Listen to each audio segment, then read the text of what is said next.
आज हम फिर से लेकर आए हैं आप सभी के लिए क्लास टेंथ इंग्लिश का सिलेबस जो है वो आपको हम बताने वाले हैं कि क्या क्या आपको पढ़ना है, क्या क्या छोड़ना है और क्या क्या आपके पेपर में आने वाला है और कौन सा चैप्टर कटा हुआ है, कौन सा चैप्टर नहीं कटा हुआ है।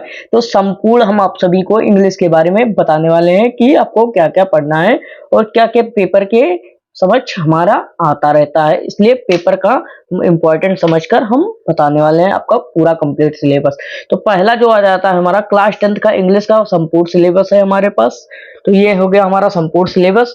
फिर हमारा हो गया है फ्रोज सेक्शन। जो फ्रोज सेक्शन है, फ्रोज के जो चैप्टर है वो हम बताने वाले हैं कि कौन कौन से आपको पढ़ने हैं और इम्पोर्टेंट भी यहीं पर बता दे रहे हैं, जिसको आप अच्छे से पढ़िएगा। इसमें से आपका क्वेश्चन आंसर आता है। तो पहला चैप्टर है हमारा a letter to God. A letter to God most important chapter है। अ लेटर टू जो गॉड है ये मोस्ट इंपॉर्टेंट क्वेश्चन है, क्योंकि यहीं से आपका क्वेश्चन पेपर में ज्यादा आता है, इसलिए अ लेटर टू गॉड अधिक इंपॉर्टेंट क्वेश्चन है। फिर चैप्टर है, फिर दूसरा हमारा हो गया नेल्सन मंडेला। नेल्सन मंडेला हमारा एक चैप्टर है। नेल्सन मंडेला से भी हमेशा क्वेश्चन 2 से 3 क्वेश्चन पेपर में आते रहते हैं। कितना क्वेश्चन? 2 से 3 क्वेश्चन आपके पेपर में आएंगे। फिर हमारा हो गया तीसरा हमारा टू स्टोरी। आप इसको स्क्रीनशॉट कर लीजिए या किसी कॉपी में आपको डे बाय डे हम बता रहे हैं सिलेबस सभी का नोट कर लीजिए। इसी सिलेबस के बाद हम पढ़ाई चालू करेंगे। इसमें है तीसरे चैप्टर में है टू स्टोरीज अबाउट फ्लाइंग, मतलब उड़ने के बारे में दिया गया है। जो आपकी 2 स्टोरी है। कितनी स्टोरी? 2 स्टोरी है। तो पहली स्टोरी क्या है? द हिज फ्लाइट, मतलब हिज फर्स्ट फ्लाइट, मतलब पहला फ्लाइट जो था वो क्या था। तो फर्स्ट फ्लाइट में क्या हुआ था इसके बारे में आपको पढ़ना है। फिर सेकंड इसका है ब्लैक एरोप्लेन। जो ब्लैक एरोप्लेन था वो क्या था उसके बारे में आपका है। तो 2 स्टोरी आपके तीसरे चैप्टर में है। फिर हमारा चौथा जो चैप्टर है, चौथा चैप्टर मोस्ट इंपॉर्टेंट चैप्टर है, क्योंकि यहाँ से आपको क्वेश्चन आंसर अधिक से अधिक पेपर में देखने को मिलेंगे, क्योंकि यही इंपॉर्टेंट चैप्टर है आपका। तो यहाँ पर हमारा है from the diary of Anne Frank. From the diary of Anne Frank most important chapter है, मोस्ट वैल्यूएशन चैप्टर है। इसको वैल्यू कहिए, क्योंकि यहीं से पेपर आपका आने वाला है। पेपर का जो क्वेश्चन होता है वह यहीं से आएगा। From the diary of Anne Frank, इसके बारे में आपको कभी कभी आर्टिकल भी लिखने के लिए आ जाता है एनी फ्रैंक का। तो इसलिए आप एनी फ्रैंक के बारे में अच्छे से पढ़िएगा। ये आपके चैप्टर में ऐड हुआ है। अच्छा को चैप्टर है, 4 नंबर चैप्टर है, मतलब चैप्टर नंबर 4 है। फिर हमारा फिफ्थ चैप्टर है ग्लिम्पसेस ऑफ इंडिया, मतलब जो झलक है इंडिया का, वो आपको इसको 3 चैप्टर में डिवाइड किया गया, मतलब 3 पार्ट में ग्लिम्पसेस ऑफ इंडिया को डिवाइड किया गया है। 5 नंबर चैप्टर है। इसमें से क्वेश्चन अधिक उठते हैं। इसमें से क्वेश्चन कितना उठते हैं? अधिक क्वेश्चन उठते हैं, इसलिए हम इंपॉर्टेंट में आपको बताने वाले हैं। अब बेकर फ्रॉम गोया, मतलब बेकर से क्या थे, तो इसके बारे में आप सभी को पढ़ना है। ये हमारे चैप्टर में पढ़ाया जाएगा, अभी आने वाला है चैप्टर। तो इसलिए आप बेकर फ्रॉम गोया, इसको सिलेबस को कंप्लीट नोट कर लीजिए, क्योंकि बार बार सिलेबस कोई नहीं बताएगा। आपको क्या पढ़ना है? इसी सिलेबस के माध्यम से आपको पढ़ना है। यूपी बोर्ड 2025 और 26 के सिलेबस है। फिर हमारा दूसरा जो है कूर्ग। दूसरा क्या है हमारा? कूर्ग है, क्योंकि ये ग्लिम्पसेस ऑफ इंडिया में 3 दिया गया है। कितना दिया गया है? 3 दिया गया है। यहीं से क्वेश्चन आपके बनते हैं। जिस चैप्टर से क्वेश्चन बनते रहते हैं उसी को हम बताने वाले हैं और दूसरे को नहीं बताएंगे। तो यहाँ पर हमारा दूसरा जो है कूर्ग है। कूर्ग मतलब यहाँ पर कॉफी बनती थी, इसलिए इसको कूर्ग कहते हैं। कॉफी बनती है कर्नाटक में, तो इसलिए हम कूर्ग कहते हैं। फिर हमारा तीसरा पार्ट है टे फ्रॉम असम, मतलब असम में तो टे की खेती होती है, किस प्रकार इसका मौसम होता है, ये सभी आपको बताया गया है इस चैप्टर में। यहां से आपके इन तीनों चैप्टर से क्वेश्चन उठते हैं, और from the diary of Anne Frank से उठते हैं, और टू स्टोरी से कभी कभी नहीं उठते हैं, और Nelson Mandela a letter to God, जिस चैप्टर को हम बता रहे हैं उसी से क्वेश्चन उठते हैं, क्वेश्चन आते रहते हैं। फिर छठवां है हमारा, छठवां जो चैप्टर है इससे क्वेश्चन आंसर नहीं आते। छठवां क्वेश्चन से हमारा कोई मतलब नहीं है, लेकिन आप पढ़ लीजिएगा। मिजबिल फ्रॉम अदर, मतलब म्यूचुअल फ्रॉम अदर, इसके आपको काट देना है, मतलब काट दीजिए या पढ़ लीजिएगा। इससे हमारा कोई क्वेश्चन पेपर में नहीं आता है, मतलब 1% भी नहीं आता है। फिर अगला है हमारा चैप्टर 7 नंबर जो चैप्टर है मोस्ट इंपॉर्टेंट चैप्टर है, क्योंकि मैडम राइड द बस है। मैडम राइड द बस जो होता है, वो मैडम जी जो थी, वो एक लड़की थी, वो बस में घूमने के लिए जाती है, तो उसका चैप्टर का नाम पड़ गया है मैडम राइड द बस। तो इस चैप्टर को आप भली भांति पढ़िएगा, अच्छे से पढ़िएगा, क्योंकि क्वेश्चन यहाँ से भी आपके बनते हैं क्वेश्चन, यहाँ से भी आपके बनते हैं, अच्छे क्वेश्चन बनते हैं।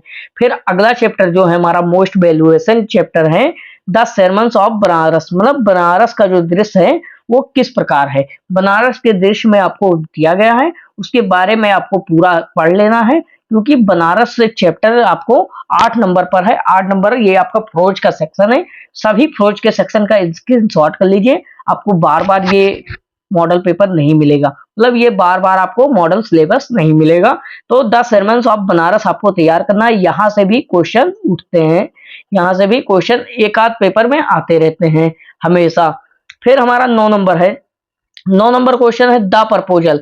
द प्रपोजल है, यहाँ से भी एक आध क्वेश्चन कभी कदार आ जाते हैं, जिस प्रकार यहाँ पर टू स्टोरी से अबाउट फ्लाई वाला आता है, उसी प्रकार आपको द प्रपोजल से एक आध क्वेश्चन कभी कदार मिल जाते हैं। इसलिए ये द प्रपोजल ज्यादा इंपॉर्टेंट नहीं, इंपॉर्टेंट जिस पर मैंने क्वेश्चन लिखा है वही सभी चैप्टर इंपॉर्टेंट है। आ लेटर टू गॉड आपको अच्छे से पढ़ना है, एक एक पॉइंट आपको पढ़ना है, और नेल्सन मंडेला जी का।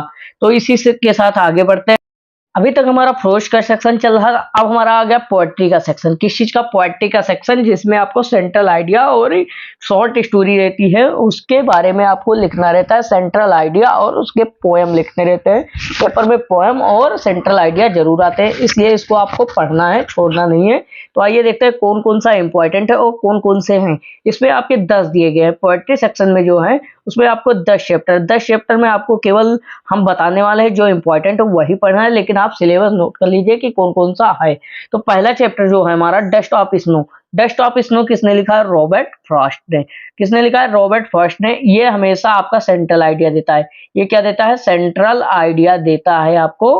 क्या देता है? सेंट्रल आइडिया देता है आपको। इस चैप्टर से क्वेश्चन आंसर भी कभी कदार बन जाते हैं, लेकिन central idea dust of snow से पहले चैप्टर से देते हैं। फिर दूसरा चैप्टर है हमारा fire and ice. Fire and ice से भी हमारा सेंट्रल आइडिया मिलता है।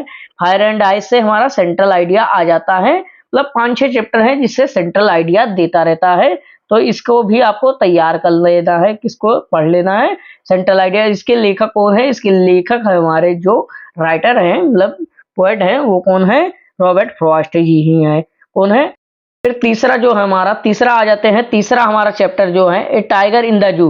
टाइगर इन द जू जो हमारा मोस्ट इंपॉर्टेंट चैप्टर है, इसलिए इसका भी सेंट्रल आइडिया हमारे पेपर में देखने को मिलेगा। 5-6 चैप्टर आइडिया, मतलब सेंट्रल आइडिया आपको तैयार करना है, जिसमें से आपको 2-3 वहां पर आएंगे, एक ही लिखना है। यहाँ पर हम जो जो बताने वाले हैं वही वही आपको पेपर में दिखेगा और कोई नहीं दिखेगा। तो यहाँ पर हमने 3 बता चुका हूँ। पहला कौन सा है? Dust of snow, Robert Frost. Fire and ice, दूसरा रॉबर्ट फ्रॉस्ट। और अ टाइगर इन द जू, लेसे नॉरिस। तो यहाँ पर 3 हो गया।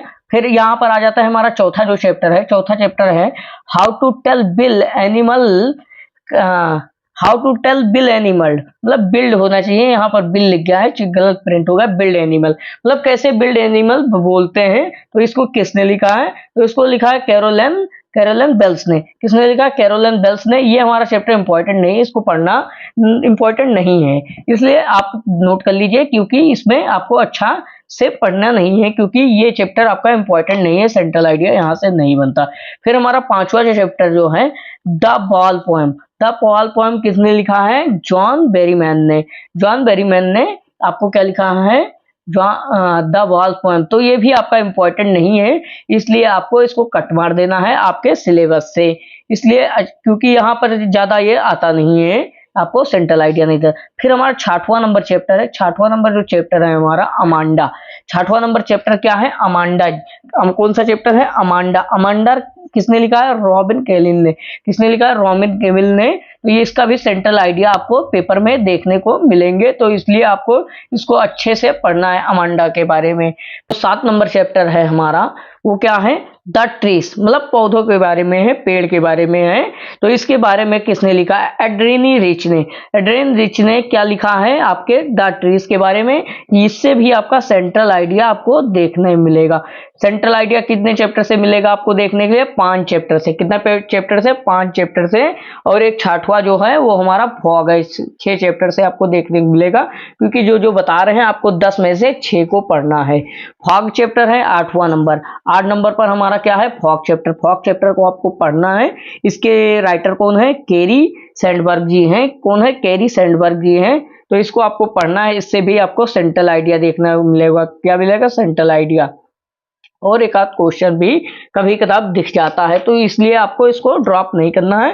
फॉग आपको पढ़ना है, द ट्रीज पढ़ना है, और टाइगर इन द जू पढ़ना, फायर एंड आइस और डस्ट ऑफ स्नो, और अमांडा को पढ़ना है। मतलब 6 चैप्टर इसमें से आपको पढ़ना है, इंपॉर्टेंट है। जो इंपॉर्टेंट है वही चैप्टर हम सब बता रहे हैं, क्योंकि आपको लोग को परेशानी ना हो कोई इसी प्रकार की, इसलिए सिलेबस आप अच्छे से नोट कर लीजिए, नहीं तो सब बच्चे ज्यादा पढ़ लेते हैं। फिर 9वां नंबर चैप्टर है हमारा the tale of custard dragon इन ऑर्गन नॉस ने लिखा है। किसने लिखा है, ऑर्गन नॉस ने। The tale of custard dragon, dragon के बारे में जो था, ड्रैगन वो बहुत शांत और फुतीला जानवर था, तो उसको बारे में किसने लिखा है, ऑग्डन नास ने। तो इस चैप्टर का ज्यादा इंपॉर्टेंट नहीं है, इसलिए इस चैप्टर को हमें अच्छे से नहीं पढ़ना है, क्योंकि यहाँ से सेंट्रल आइडिया आपका नहीं उठता है। जिस चैप्टर से आपका सेंट्रल आइडिया उठता है उसी चैप्टर को आपको अच्छे से तैयार करना है, और उसके लेखक के बारे में, मतलब जो राइटर या पोएट हैं उनके बारे में जरूर पढ़िएगा, क्योंकि पोएट को वहां पर लिखना इंपॉर्टेंट रहता है सेंट्रल आइडिया में, और पोयम आपको कोई एक तैयार करना रहेगा। फिर हमारा 10 नंबर चैप्टर है। 10 नंबर चैप्टर पे आ जाता है हमारा एनी ग्रेगोरी।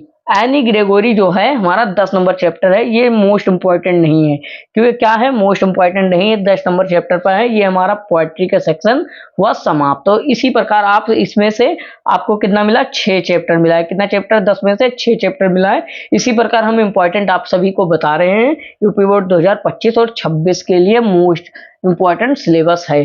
फिर अगला हम देखते हैं सप्लीमेंट्री सेक्शन का। तो अगला आ जाता है हमारा सप्लीमेंट्री सेक्शन है। मतलब आपको सप्लीमेंट्री सेक्शन में आपको क्या क्या चैप्टर पढ़ने हैं, यहाँ से हम बता रहे हैं। आपको क्वेश्चन सबसे ज्यादा यहीं से उठता है, सप्लीमेंट्री और फ्रोज से क्वेश्चन आंसर आपका पूछा जाता है। यहाँ पर हम सभी को आपको बताने वाले हैं क्या क्या चीज आपको पेपर में आने वाला है, और क्या क्या क्वेश्चन आपको तैयार करने हैं। तो यहाँ पर हमारा पहला चैप्टर है अ ट्रिप ऑफ सर्जरी। पहला चैप्टर, यहाँ पर चैप्टर का नाम नहीं पढ़ा है, इसलिए आप लाइन वाइज है, इसलिए आप देख लीजिएगा कि कौन सा फर्स्ट है, सेकंड है, थर्ड है, इससे हमें कोई मतलब नहीं। बट यहाँ पर हम बताने वाले हैं कि मोस्ट इंपॉर्टेंट चैप्टर कौन सा है। तो पहला है हमारा triumph of surgery. Triumph of surgery में क्या होता है, एक कुत्ता होता है जो बहुत मोटा हो जाता है, जिसको डॉक्टर लोग एक्सरसाइज कराकर उसका इलाज करते हैं, तो उसको बोलते हैं अ ट्रिम्प ऑफ सर्जरी। सर्जरी के बारे में बताया गया है। तो इस चैप्टर को आप भली भांति पढ़िएगा, अच्छे से पढ़िएगा, क्योंकि इस चैप्टर में आपका क्वेश्चन यही चैप्टर से बनता है। मोस्ट इंपॉर्टेंट 1-2 क्वेश्चन यहाँ से आपको देखने को मिलेगा। इस चैप्टर का इंपॉर्टेंट अधिक है। फिर अगला चैप्टर है हमारा द थीफ स्टोरी। मतलब जो चोर होता है उसके बारे में स्टोरी दिया गया है, द थीफ स्टोरी। क्योंकि 2 लोग लड़के रहते हैं, तो उसमें से एक चोर रहता है, यहाँ से भी आपका क्वेश्चन उठता है। इसलिए इस चैप्टर को आपको अच्छे से पढ़ना है, क्योंकि यहाँ पर चोर और उसके बारे में दिया रहता है, क्योंकि वो ट्रस्ट करता है उसके ऊपर, लेकिन तब भी वो चोरी करके भाग जाता है, फिर वापस रिटर्न आ जाता है। तो इसके बारे में आपको भली भांति पढ़ना है। फिर अगला चैप्टर जो है the midnight visitor. The midnight visitor most important नहीं है, इसलिए हमने इसको इंपॉर्टेंट नहीं बता रखा। इस यहाँ से क्वेश्चन कम आते हैं, इसलिए ये कभी कदार क्वेश्चन आते हैं, इसलिए the midnight visitor come important है। फिर अगला चैप्टर है हमारा चौथा चैप्टर जो है, चौथा chapter a question of trust. मतलब क्वेश्चन पे भरोसा, मतलब जो क्वेश्चन है उस पर भरोसा, प्रश्न पर भरोसा करना। मतलब ये क्वेश्चन आपका, मतलब चैप्टर आपका इंपॉर्टेंट नहीं है, इसलिए हमने छोड़ दिया है। इसलिए आपको अगर पढ़ने का मन होगा तो आप पढ़ सकते हैं, अगर पढ़ने का मन नहीं है तो छोड़ सकते हैं, क्योंकि ये चैप्टर आपका इंपॉर्टेंट नहीं है। फिर अगला जो चैप्टर है हमारा 5 नंबर चैप्टर है। 5 नंबर चैप्टर हमारा सबसे अधिक इंपॉर्टेंट चैप्टर है इस पूरे यूपी बोर्ड का, इंग्लिश में से। Footprint without feet. मतलब जो फुटप्रिंट था, एक साइंटिस्ट था, वो उसने एक दवा बनाई थी जिसमें वो बिना फुटप्रिंट के दिखता था, और फीट उसका छप जाता था, लेकिन फुट नहीं रहता था, पैर नहीं दिखता था ना, उसका चेहरा दिखता था, केवल उसके कपड़े और टोपी दिखते थे। तो यहाँ पर आ जाते हैं footprint with feet, without feet. तो ये आपका चैप्टर इंपॉर्टेंट है, क्योंकि यहाँ से आपके क्वेश्चन अधिक बनते हैं, इसलिए मोस्ट इंपॉर्टेंट चैप्टर है। फिर अगला चैप्टर जो है हमारा मेकिंग ऑफ साइंटिस्ट। अब द मेकिंग ऑफ साइंटिस्ट, इसके बारे में ही आपको इम्पोर्टेंट है, इसके बारे में भी आपको पढ़ना है। आपको यहाँ से भी क्वेश्चन आते हैं, जिस चैप्टर से हम बता रहे हैं उसी चैप्टर से क्वेश्चन आते रहते हैं और किसी चैप्टर से क्वेश्चन नहीं आते हैं क्लास 10th में। अगला चैप्टर जो है हमारा द नेकलेस, द नेकलेस हमारा है जो मोस्ट इम्पॉर्टेंट चैप्टर है। इसमें नेकलेस के बारे में दिया गया रहता है क्योंकि उसकी वाइफ ने नेकलेस खरीदा था। तो यहाँ पर हमारा द नेकलेस के बारे में है, तो नेकलेस के बारे में आपको अच्छे से पढ़ना है। इसमें 2 स्टोरी थी तो इसलिए आपको दोनों स्टोरी पढ़नी है। द नेकलेस थी, एक और कोई स्टोरी है, इसमें आपको दोनों स्टोरी पढ़नी है। दोनों स्टोरी पेपर के लिए अधिक इम्पोर्टेंट होने वाले हैं। यहाँ से भी आपको एक से एक दो क्वेश्चन आपके मिलेंगे यूपी बोर्ड में हर बार। हर जो भी पेपर देंगे आप सब में आपको ये क्वेश्चन आपको मिलेंगे यहाँ से। फिर अगला चैप्टर जो है हमारा भोली का है। भोली का चैप्टर है, यहाँ पर भोली विवाह के लिए तैयार होती है तो यहाँ पर उसके साथ अनहोनी हो जाती है। ये चैप्टर भी आपका मोस्ट इम्पॉर्टेंट है, इसलिए आपको इसको तैयार करके ही रहना है, तैयार कर करना है। फिर अगला जो चैप्टर है हमारा 9 नंबर चैप्टर है। 9 नंबर चैप्टर है द बुक डेट सेव्ड अर्थ, मतलब अर्थ को जो सेव्ड करने वाला बुक है वो, इसके बारे में आपको पढ़ना है। अब आइए हम बताते हैं कि ये चैप्टर सभी हो गए सप्लीमेंट्री के।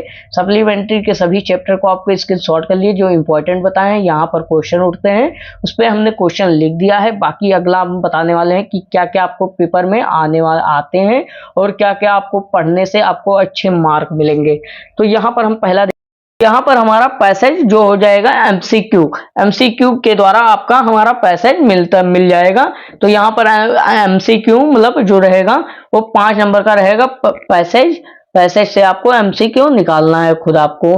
तो फिर हमारा दूसरा जो 10 नंबर का रहेगा पैसेज द आंसर क्लियरली, मतलब जो बड़ा लॉन्ग की स्टोरी रहेगी उसमें से आपको 5-5 नंबर के आपके या 3-3 नंबर के क्वेश्चन रहेंगे, 2 क्वेश्चन 3 क्वेश्चन, उसके आपके स्टोरी लिखना है, मतलब स्टोरी का आंसर देना है अच्छे से। तो इसमें आपका 10 नंबर मिलने वाले हैं, जो क्लियरली पैसेज है, पैसेज आंसर क्लियरली मतलब आपको क्लियर आंसर देना है। फिर हमारा आ जाता है जो हमारा 3 नंबर पर आएगा लेटर आपका मोस्ट इंपॉर्टेंट। लेटर आपको प्रणव पत्र लिखना है, जो लेटर होगा आपके आ जाएगा एडिटर पर, या आपको स्कूल की फीस माफी पर, या आपके गली के कचरे साफ करने के लिए आ जाएगा, या आपको फीस वगैरह माफी के लिए, या खेल कूद के लिए आ जाएगा। तो इसी प्रकार आपको लेटर आपको एक तैयार कर लेना है जो अच्छे से कि सब पर लिख सके। फिर हमारा जो 4 नंबर पर आने वाला है एस्से मतलब आर्टिकल। अगर एस्से आता है तो ठीक है, या आर्टिकल, दोनों एक ही होता है। तो हमारा आर्टिकल या एस्से आपको एक मिलने वाले हैं तो यहाँ पर हमारा हो सकता है आर्टिकल आ जाए, तो आर्टिकल ही मानिए क्योंकि एस्से क्लास 10th के नीचे रहता है, ईयर तक रहता है एस्से। तो यहाँ पर हमारा आर्टिकल आने वाला है, तो आर्टिकल को आपको कम से कम 150 से 200 वर्ड में आपको तैयार करना रहेगा। ठीक है, तो अब अगला जो हमारा डायरेक्ट इनडायरेक्ट है। अगला जो हमारा है डायरेक्ट इनडायरेक्ट है।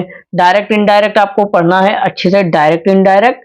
और हमारा पढ़ना है फिर अगला ट्रांसलेशन आप सभी को बनाने आने चाहिए, क्योंकि यहाँ पे आपको ट्रांसलेशन में बहुत लोग को बहुत दिक्कत होती है, इसलिए आपको ट्रांसलेशन आपको स्टोरी रहेगी, स्टोरी के बेस पर रहेगा, ना कि छोटे टुकड़ों में रहेगा कि इस प्रकार स्कूल में पढ़ाते हैं। स्टोरी के बेस पर आप विद्या क्वेश्चन बैंक से पढ़ सकते हैं। फिर अगला जो है हमारा क्वेश्चन आंसर हमने भली भांति बता चुका हूं कि क्वेश्चन आंसर किस किस चैप्टर से आने वाले हैं। वो सभी चैप्टर आपको तैयार करने हैं, वो सभी चैप्टर के क्वेश्चन आंसर आपको अच्छे से पढ़ने होंगे, क्योंकि यहीं से क्वेश्चन आंसर बनेंगे जो चैप्टर हमने बताया है इंपॉर्टेंट में, और कहीं अलग से नहीं आने वाले हैं। इसलिए हमने जो क्वेश्चन पर टिक लगाया है उसको आप चैप्टर अधिक से अधिक पढ़िए, क्योंकि वहीं से क्वेश्चन आपको मिलने वाले हैं। अब की बार टारगेट कितने का है? 90 प्लस का। 90 प्लस का टारगेट है इंग्लिश में और हिंदी सभी सब्जेक्ट में, और सभी सब्जेक्ट का सिलेबस हमारे यूपी बोर्ड आयुष क्लासेस पे अवेलेबल हो गए हैं। तो क्लास 10th और 12th दोनों के लिए जो भी हैं आपके 12th और 10th में सबको बताइए कि सिलेबस आ गए हैं। फिर हमारा आ गया जो 4 नंबर है सेंट्रल आइडियाज। क्या है? सेंट्रल आइडिया है। क्या है? सेंट्रल आइडिया हमारा है। तो सेंट्रल आइडिया हमने पहले ही बता रखा था कि किस किस चैप्टर से आने वाले हैं। तो हमने 6 चैप्टर से बताए थे, 6 में से आपको अगर 4 तैयार कर लेंगे तो 1 ना 2 कोई भी आ जाएगा, उसमें आपको कोई प्रॉब्लम नहीं होगी। सेंट्रल आइडिया आपको 5 से 4 लाइन 6 लाइन में लिख देना है, आपको 5 नंबर सेंट्रल आइडिया के आराम से मिल जाएंगे, या 6 लाइन। फिर हमारा आ जाता है जो लास्ट हेडिंग है वो पोएम है। 4 लाइन का पोएम होगा, 5 नंबर का। कितने नंबर का? 5 लाइन का पोएम होगा। इसमें आपको 70 नंबर के पेपर रहेंगे और इसमें 99 प्लस आपको मार्क लाना है। इस बार 90% प्लस आपको मार्क लाने के लिए हमारे चैनल से जुड़े रहिए। सभी इंपॉर्टेंट टॉपिक हम बताते रहते हैं, इसलिए इस चैप्टर को सिलेबस को तैयार कर लीजिए, क्योंकि यही इंपॉर्टेंट सिलेबस है।